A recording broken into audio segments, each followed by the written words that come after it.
If you connect a charged capacitor across an inductor, you will see a beautiful energy exchange take place between the two elements. These energy oscillations look as if the capacitor is saying, "You take the energy," and the inductor then says, "No, you take my energy." Why don't any of these elements store the energy and become settled? Let's have a look at the interesting physics behind these oscillations and some of the applications. Before diving into the LC circuit, we need to understand a simple circuit, a capacitor-resistor circuit. The capacitor is fully charged initially. Let's introduce a resistor into the circuit. Here you can observe that initially the current flow is at the maximum and then it sharply decays with time. This is expected because at the beginning, the charge difference is at the maximum, so the current has to be at the maximum. Now let's see what will happen if the resistor is replaced with an inductor. Here again, the capacitor is fully charged initially. It's quite logical to expect that there will be a huge current flow at the beginning, and then the current flow would reduce as in the previous case. However, this will not happen in practice.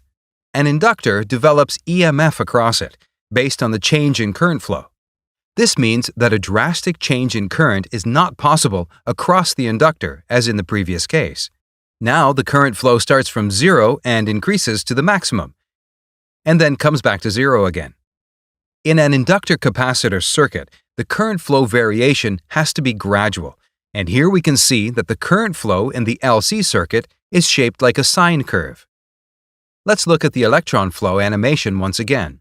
The current in the circuit starts from zero and gradually achieves the maximum value. In the next 1/4 of a time period, the current from the capacitor starts to decrease, resulting in another change in current. At the end of the capacitor discharge, if you check the EMF across the inductor, it will have the opposite polarity to the initial EMF. This reverse EMF charges the capacitor with the opposite polarity. In the next half of the time period, the capacitor will be fully charged with the reverse polarity. This also means that the current flow will be in the reverse direction for the next half. Hence, in an ideal circuit, this back and forth flow of current would continue to charge and discharge the capacitor and form endless oscillations of energy. However, practically, we can never achieve such ideal behavior due to the presence of resistance. The resistance causes energy decay in the form of heat. This means that in a practical circuit, the oscillations will die out eventually. As we increase the resistance, the oscillations die out very quickly as shown. If we increase the resistance further to some critical value, there would be no oscillation at all. Underdamped LC circuits have many applications in industry, namely thyristors, magnetrons, etc. In communication systems, they are an integral part of frequency filters.